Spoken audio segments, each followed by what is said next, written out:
তোমাদের প্রচুর রিকোয়েস্টের কারণে আজ অবশেষে আমি এক্সপ্লেইন করতে যাচ্ছি 2016 সালে রিলিজ হওয়া একটি অসাধারণ কোরিয়ান ড্রামা যার নাম মনস্টার। ইন্ট্রোর কথা কি আর বলবো ভাই, মারাত্মক লেভেলের একটা কোরিয়ান ড্রামা, টুইস্টে ভরপুর, পুরাই একদম। বিশ্বাস করো, আমি এই ড্রামাটি যখন থেকে দেখা শুরু করেছিলাম একবারের জন্য চোখ সরাতে পারিনি। আশা করি তোমরাও এটা একবার দেখা শুরু করলে বুঝে যাবে যে এটা কোন লেভেলের ড্রামা। তো আর বেশি বকবক না করে চলো সোজা সিরিজটাকে শুরু করে দেই।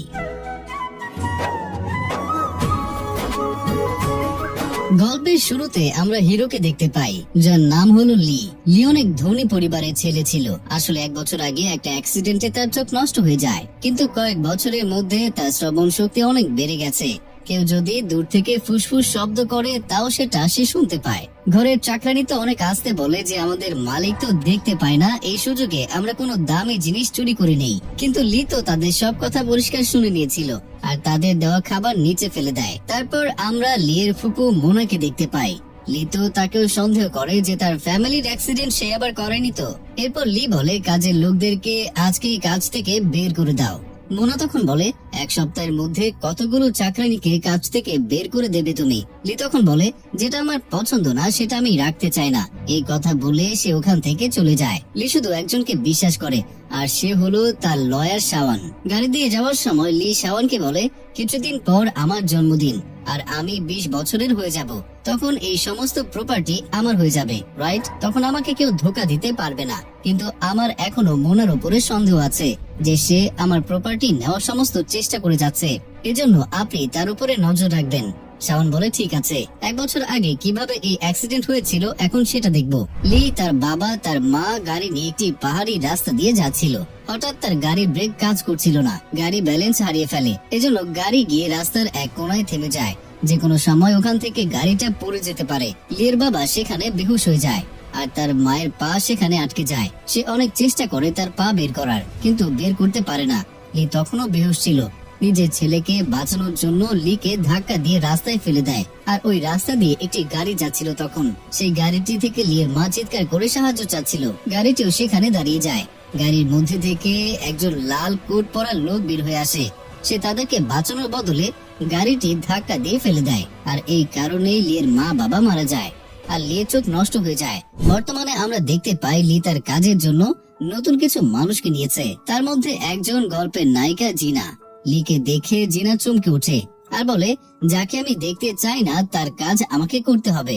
ফ্ল্যাশব্যাকে আমরা দেখতে পাই 3 দিন আগে লি তার নিজের হসপিটালে ট্রিটমেন্ট করানোর জন্য যায়, কারণ লিয়ের মনে হয় মোনা তাকে যে কোনো সময় মেরে ফেলতে পারে। এজন্য সে তার সাথে অনেকগুলো বডিগার্ড রাখে। ওই হাসপাতালে জিনার ভাইও ভর্তি ছিল। জিনার বাবা ওই হসপিটালের সিকিউরিটির গার্ড ছিল। সে জিনাকে বলে হসপিটালের ওনার অনেক ভালো মানুষ, সে তোমার ভাই ট্রিটমেন্টের খরচ অনেক কমে দিয়েছে। সে অনেক রাগী মানুষ, কথায় কথায় তার রাগ উঠে যায়। সে আসছে তোমার সামনে, সাবধানে থেকো। এটা বলে জিনার বাবা সেখান থেকে চলে যায়। তারপর লি হাসপাতালে এসে ওয়াশরুমে যায়। তখন পেছন থেকে এসে কেউ লিকে ধরে ফেলে। সে অনেক ভয় পেয়ে যায়। মোনার বাঁচানো কোনো লোক নয় তো, সে হয়তো আমাকে মারার চেষ্টা করছে। আসলে সে জিনার ভাই ছিল। গার্ডিরা সবাই জিনার ভাইকে ধরে ফেলে আর লি তাকে বকাঝকা করতে থাকে। ঠিক তখনই জিনাও সেখানে চলে আসে আর লির উপরে চিল্লাতে থাকে যে একজন অসুস্থ ছেলের উপরে কেউ কি এভাবে অত্যাচার করে? তোমার মাথা কি ঠিক আছে? জিনা তো জানতো না যে কি নিয়ে তার এত টেনশন। জিনা না জেনে তাকে অনেক খারাপ খারাপ কথা বলে ফেলে। তখনই জিনার বাবা চলে আসে আর লির কাছে হাঁটু গেড়ে ক্ষমা চায় আর বলে প্লিজ এদেরকে ক্ষমা করে দিন, এরা দুজনই আমার ছেলে মেয়ে। কিন্তু লি তার কথা শুনে না, বরং তাকে বলে আমি তোমাকে চাকরি থেকে বরখাস্ত করে দিলাম। এই কথা বলে লি সেখান থেকে চলে যায়। জিনা অনেক টেনশনে পড়ে যায় যে তার বাবার চাকরি তো চলে গেছে, এখন তাকে একটা চাকরি খুঁজতে হবে। তখন সে জানতে পারে লিয়ের ঘরের কাজের জন্য লোকের প্রয়োজন। তারপর সে লিয়ের বাসায় যায়। লি জিনার গলার আওয়াজ শুনে চিনতে পেরে যায় এটা তো ওই মেয়ে, যে মেয়েটা আমাকে হাসপাতালে উল্টা পাল্টা কথা বলেছিল। কিন্তু লি তখন তাকে কিছুই বলে না আর মনে মনে বলে যদি সে কোনো মিথ্যে কথা বলে তাহলে আমি তাকে চাকরি থেকে বাদ দিয়ে দেব। লি তাকে জিজ্ঞেস করে আমাদের কি কখনো দেখা হয়েছে? তখন জিনা বলে হ্যাঁ, হাসপাতালে দেখা হয়েছিল। আমার ভাই না জেনে আপনার গলা ধরে ফেলেছিল আর আমি না বুঝে আপনাকে উল্টা পাল্টা বলেছিলাম। সত্যি বলার জন্য তাকে লি খুবই ভালো লাগে, তাই লি তাকে চাকরিতে রেখে দেয়। জিনা তার সব কাজ করে দেয়, হেয়ার ড্রায়ার দিয়ে তার চুল শুকিয়ে দেয় আর তাকে শার্টও পরিয়ে দেয়। এসবের মধ্যে জিনা লির অনেক কাছে চলে আসে আর লির সুন্দর সুন্দর দুটি চোখের মাঝে হারিয়ে যায়। জিনার অনেক খারাপ লাগে আর বলে এত সুন্দর চোখে কোনো আলো নেই। লি বুঝতে পেরে যায় জিনা তার অনেক কাছে আছে, তাই লি জিনাকে বলে এতটা কাছে এসো না, দূরে থাকো। সবকিছু ভালোই চলছিল, কিন্তু একদিন মোনা জিনাকে বলে লি তোমাকে অনেক বিশ্বাস করে, এই জন্য তোমাকে আমার একটা কাজ করে দিতে হবে। তুমি তার সব কথা আমাকে বলবে, যে সে কোথায় যায়, কি করে, কার সাথে কথা বলে আর কি সিদ্ধান্ত নেয়। তুমি যদি আমার এই কাজটা করে দাও তাহলে আমি তোমার বাবার চাকরি আর তোমার ভাইয়ের হাসপাতালে সব টাকা দিয়ে দেব। এসব কথা লি ওপর থেকে শুনছিল, কারণ আমরা তো প্রথমেই বলেছি লির শ্রবণ শক্তি অনেক ভালো। তারপর জিনা উপরে আসলে লি তাকে বলে আমি তোমাকে চাকরি থেকে বের করে দিয়েছি, তাই তুমি এখন আসতে পারো। জিনা তখন বলে আমাকে কেন চাকরি থেকে বাদ দেওয়া হয়েছে, আমি এমন কি ভুল করেছি? তখন লি বলে তুমি মোনার সাথে মিলে আছো আর আমার উপরে নজর রাখছো। এই কথা শুনে জিনা অনেক রেগে যায় আর বলে আপনার জন্যই তো আমার বাবার চাকরিটা চলে গেছে, যখন তার কোনো ভুলই ছিল না। আর এখনো আপনি কিছু না জেনে শুনে আমাকে চাকরি থেকে বের করে দিচ্ছেন। তাড়াতাড়ি সিদ্ধান্ত নেওয়ার জন্য কত লোকের জীবন নষ্ট হচ্ছে, এটা কি আপনি জানেন? এত অ্যাটিটিউড ভালো নয়। অন্ধ বলে কি শুধু আপনি দুঃখী? সত্যি তো এটাই যে আপনার অ্যাটিটিউড বেশি, যে আপনি শুধু নিজেকে ছাড়া আর অন্য কিছু নিয়ে ভাবেন না। এভাবে যদি সবাইকে শুধু সন্দেহ করতে থাকেন তাহলে আপনার সারা জীবন একাই থাকতে হবে, আপনার সাথে কেউ থাকবে না। এই কথা বলে জিনা তার উপরে বালিশ ছুঁড়ে ফেলে সেখান থেকে চলে যায়। এসব শুনে লিও অনেক রেগে যায়। পরের দিন লিকে মোনার অ্যাসিস্ট্যান্ট কল করে বলে আপনাকে না জানিয়ে আপনার হাসপাতাল বিক্রি করা হচ্ছে, প্লিজ তাড়াতাড়ি এখানে চলে আসুন। তখন লি লয়ার শাওনকে কল করে বলে আমি হাসপাতালে যাব, তুমি তাড়াতাড়ি চলে আসো। শাওন বলে ঠিক আছে। এই কথা বলে সে কল কেটে দেয়। আর শাওন এরপর গার্ডদেরকে বলে তোমরা তাড়াতাড়ি লিয়ের বাসায় যাও আর লিকে এক পাও ঘরের বাইরে যেতে দেবে না। তখন গার্ডরা তাড়াতাড়ি গিয়ে লিকে এক ঘরে বন্দি করে রাখে। এরপর লি বুঝতে পেরে যায় যে শাওন মোনার সাথে হাত মিলিয়েছে, কিন্তু লি কোনোভাবে হাসপাতাল বিক্রি করা থেকে আটকাতে চায়। তখন সে ওই ঘরের মধ্যে থেকে একটি কেচি খুঁজে বের করে। তারপর সে পর্দার কাপড় কেটে একটা রশি বানায়। এরপর তার সাহায্যে সে নিচে রাস্তায় নেমে আসে। এরপর সে সাহায্যের জন্য হাত বাড়ায় আর তখন সেখানে জিনা আসে। জিনা বলে এখানে চিৎকার করে কোনো লাভ নেই, কারণ এখানে কোনো ট্যাক্সি আসে না। জিনার আওয়াজ শুনে লিতাকে চিনে যায় আর নিজের ফোন কানে ধরে বলে তুমি এখান থেকে চলে যাও আর আমাকে আমার মতো ছেড়ে দাও। জিনাও সেখান থেকে চলে যায়। লি যখন রাস্তা পার হতে লাগে তখন সে পড়ে যায়। ঠিক তখনই তার সামনে একটা গাড়ি চলে আসে। জিনা এসব দেখে তার উপরে অনেক মায়া হয়, তাই সে লিকে লিফট দিয়ে দেয়। লির কাছে কোনো রাস্তা ছিল না, কারণ তাকে তো তাড়াতাড়ি হাসপাতালে পৌঁছাতে হবে। লি জিনাকে অনেক শক্ত করে ধরে। তখন জিনা তাকে বলে তুমি এসব কি করছো? লি বলে যদি আমি রাস্তায় পড়ে যাই তাই ধরেছি, না হলে আমার কোনো ইচ্ছাই নেই কাউকে এভাবে ধরার। জিনা তখন বলে ঠিক আছে, কিন্তু আস্তে ধরো, আমি তোমাকে ফেলে দেব না। আর এভাবেই তারা কথা বলতে বলতে হাসপাতালে পৌঁছে যায়। আর লি হাসপাতালে পৌঁছে মিটিং রুমে গিয়ে বলে এখানে যা কিছুই হচ্ছে আমাকে সব না জানিয়ে আমার ইচ্ছার বিরুদ্ধে এই হাসপাতাল কেউ বিক্রি করতে পারবে না। আর এটা হলো এই মুভির ভিলেন, যার নাম হলো নাথান, যে এই হাসপাতাল কিনতে চায়। লির এসব কথা শুনে সবাই বুঝে যায় যে এটা ইল্লিগাল ডিল হচ্ছে, তাই তারা সেখান থেকে উঠে চলে যায় আর ডিলটি ক্যান্সেল হয়ে যায়। তাই নাথানকেও সেখান থেকে চলে যেতে হয়। লি মোনাকে বলে আমার পারমিশন ছাড়া এসব কি হচ্ছে আর এসব করার দায়িত্ব তোমাকে কে দিয়েছে? মোনা তখন লিকে বলে আসলে হাসপাতালে অনেক লস হয়েছে, তাই ভাবলাম এটাকে বিক্রি করে অন্য কোম্পানিকে সাহায্য করলে ভালো হবে। লি তখন বলে আমার আপনার কোনো সাহায্যের দরকার নেই, বুঝতে পেরেছেন আপনি? আর ব্যাংক আমাকে অনেক সময় দিয়েছে আর আমার এটাও মনে হয় যে আমার মা বাবার অ্যাক্সিডেন্ট আপনি করিয়েছেন। এই কথা শুনে মোনা চমকে ওঠে আর বলে আমি আমার বোন আর তার হাজবেন্ডকে কিভাবে মেরে ফেলতে পারি? লি তখন বলে আচ্ছা তাই, মা মরার আগে আপনারই নাম নিয়েছিল আর আজও আপনার কথা শুনে আপনার লোকেরা আমাকে ঘরে বন্দি করে রেখেছিল। এই কথা বলে লি সেখান থেকে চলে যায়। মোনা কিছুই বুঝতে পারে না যে লি তাকে কি বললো। হয়তো এটাও হতে পারে লিয়ের বাবা মায়ের মৃত্যুর সাথে মোনার কোনো হাত ছিল না। তারপর সে খেয়াল করে দেখে তার হাজবেন্ড যার নাম জেজে ছিল, সে আর শাওন একই কলেজে পড়তো আর তারা খুবই ভালো বন্ধু ছিল। তখন মোনার সন্দেহ হয় জেজে, শাওন আর নাথান যে হাসপাতাল কিনতে চায় এই অ্যাক্সিডেন্টের সাথে তারা তিনজনই হয়তো মিলিত আছে। তারপর সে জেজের সাথে দেখা করতে যায়, যেখানে জেজেকে নাথানের সাথে কথা বলতে শুনতে পায় সে। জেজে নাথানকে বলে 1 বছর আগে তুমি যে কাজ অসম্পূর্ণ করেছিলে তারই ফল হলো লি, আর সে কিনা আমাদের সমস্ত প্ল্যান শেষ করে দিচ্ছে। যেভাবে পারো তাড়াতাড়ি লিকে শেষ করে দাও। এসব কথা শুনে মোনা জেজেকে বলে তুমি এতটা নিচে নেমে যাবে আমি ভাবতে পারিনি। জেজে তখন মোনাকে বলে দেখো আমি এসব তোমাদের জন্যই করছি আর তুমিও তো কিছু কম যাও না, তুমি তো ইচ্ছাকৃত ভাবে ডাক্তারকে দিয়ে লিখে বলেছো যে তার চোখ কখনোই ভালো হবে না। আমি যদি খারাপ হই তাহলে তুমিও কিছু কম যাও না, চলে যাও এখান থেকে। আর এখানে ফ্ল্যাশব্যাকে আমরা দেখতে পাই যে কেন লির পরিবারকে অ্যাক্সিডেন্ট করিয়েছে। একদিন জেজের কাছে একটা পার্সেল আসে যার মধ্যে এমন কিছু ছবি ছিল যেটা দেখে বোঝা যায় যে জেজের কোনো মহিলার সাথে সম্পর্ক ছিল। আর এই পার্সেল নাথান পাঠিয়েছিল। সে তাকে ভয় দেখিয়ে বলে, তোমার যে মেয়ের সাথে সম্পর্ক সে কোরিয়ার অনেক বড় লোকের মেয়ে। আমি যদি এই কথা প্রমাণ সহ ওই লোককে বলে দেই তাহলে সে তোমাকে দেশ ছাড়া করবে আর অনেক মার খেতে হবে তোমাকে। যদি তুমি এই দেশে বেঁচে থাকতে চাও তাহলে লিয়ের পরিবারকে অ্যাক্সিডেন্ট করিয়ে শেষ করে দাও, তখন সমস্ত প্রপার্টি তোমার হয়ে যাবে। কারণ লিয়ের তো এখনো 20 বছর হয়নি। তারপর তুমি প্রপার্টি থেকে একটা বড় অংশ আমাকে দিয়ে দেবে।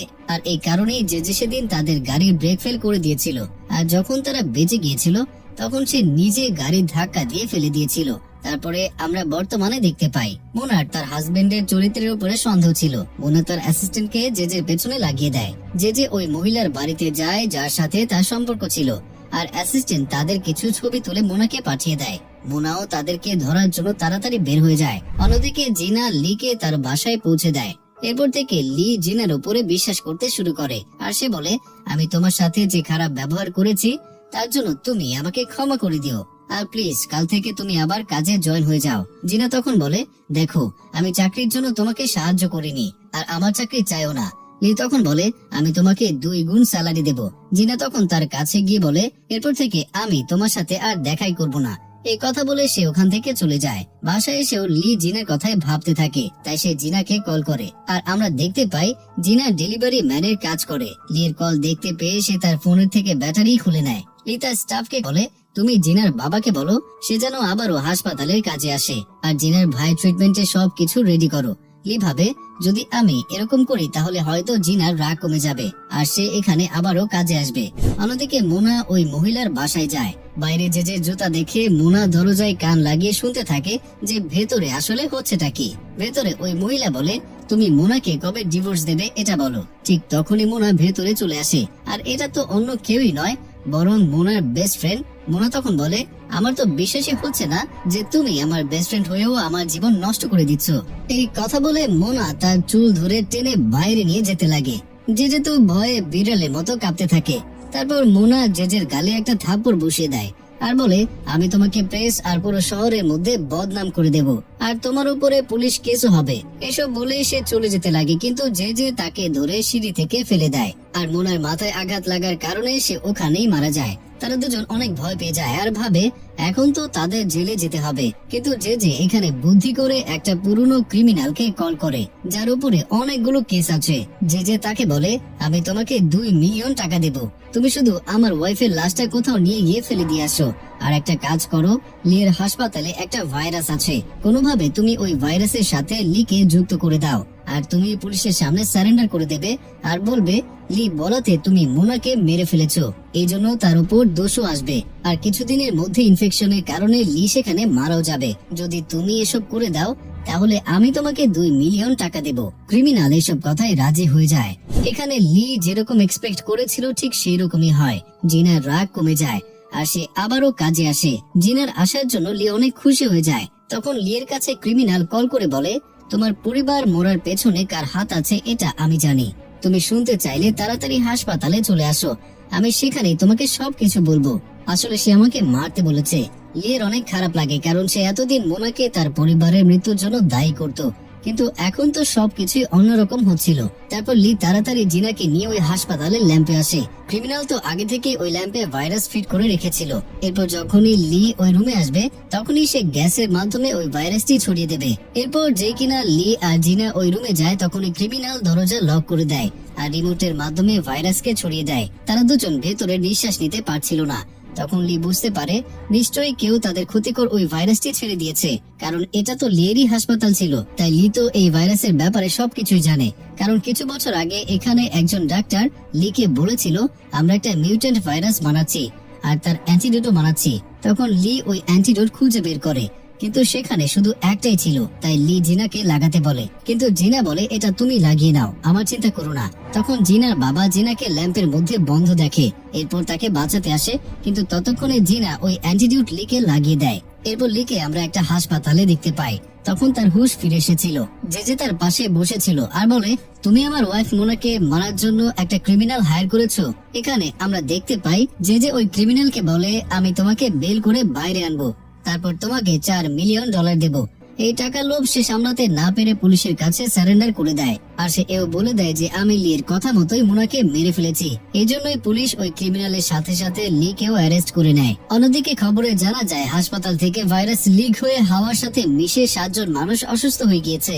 তারপর আমরা দেখতে পাই লি জেলের মধ্যে আছে আর ওই জেলের সামনে ক্রিমিনালও আছে। ক্রিমিনাল জেলের মধ্যে থাকা একটা লোককে বলে, আমি ওই ছেলেটাকে ফাঁসিয়েছি, আমি তো বাইরে চলে যাব আর আমি $4 মিলিয়ন পাবো, আর এই বেচারা জেলের মধ্যেই পড়ে থাকবে। আমরা তো জানি লির শ্রবণ শক্তি অনেক বেশি, তার সব কথাবার্তা লি শুনতে পায় আর এটাও বুঝতে পারে ক্রিমিনাল এই জেলের মধ্যে আছে। ক্রিমিনালের জেলের মধ্যে নতুন আরেকটা লোক আসে। তখন সবাই মিলে ওই লোকের উপরে অনেক অত্যাচার করে।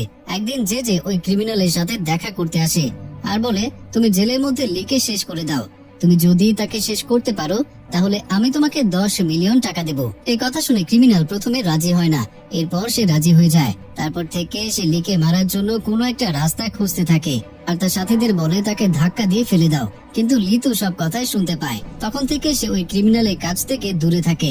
যখনই একজন লিকে ধাক্কা দিতে আসে তখন লি মাথা নিচু করে আর এজন্য সেই লোকটাই নিচে পড়ে মারা যায়। আমরা তো জানি জেলের মধ্যে একজন নতুন মানুষ এসেছে। সে লিকে বলে, ওই লোকেরা তোমাকে মারতে চায়, তুমি একটু সাবধানে থেকো।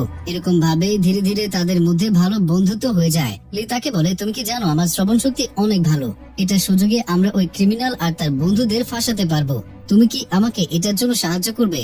সেও রাজি হয়ে যায়। এরপর তারা দুজন মিলে অনেক ভালো একটা প্ল্যান বানায়। যখন ক্রিমিনাল আর তার বন্ধুরা ওয়াশরুমে আসে তখন সেখানে লিও আসে। বাইরে থেকে তার বন্ধু তাকে বলে দিচ্ছিল যে ডানে যেতে হবে নাকি বামে। এই আওয়াজ তো আর ক্রিমিনালরা শুনতে পায় না, কিন্তু লি ঠিকই শুনছিল। ক্রিমিনালরা লিকে এখানে আসতে দেখে খুবই খুশি হয়ে যায় আর বলে, এখন তো তাকে কেউ বাঁচাতেই পারবে না। এরপর লি গিয়ে একটা টয়লেট খুলে, তখন তার মধ্যে বসেছিল ক্রিমিনাল। ক্রিমিনাল তো অনেক খুশি আর মনে মনে সে বলতে থাকে, এ তো নিজেই আমার কাজ আরো অনেক সহজ করে দিল আর একাই এখানে চলে এসেছে। ক্রিমিনাল তো জানতো না যে সে নিজেই লিয়ের হাতে ফেসে যাচ্ছিল। তারপর আর কি, লি টয়লেটের দরজা বন্ধ করে দেয় আর বলে, তুমি আমাকে মারতে চেয়েছিলে তাই না, এখন দেখো আমি তোমার কি অবস্থা করি। এই কথা বলে লি একটা রশি বের করে উপরের দিকে দিয়ে বেঁধে নেয় আর তারপর নিজের গলার মধ্যে দিয়ে দেয়। ক্রিমিনাল তো কিছুই বুঝতে পারে না যে লি গলায় দড়ি বেঁধে কি করতে চায়। তখন লির বন্ধু সিকিউরিটি গার্ডকে ডেকে আনে আর বলে, স্যার আপনারাই দেখেন, এরা লিকে ডেকে এনে মারার চেষ্টা করছে।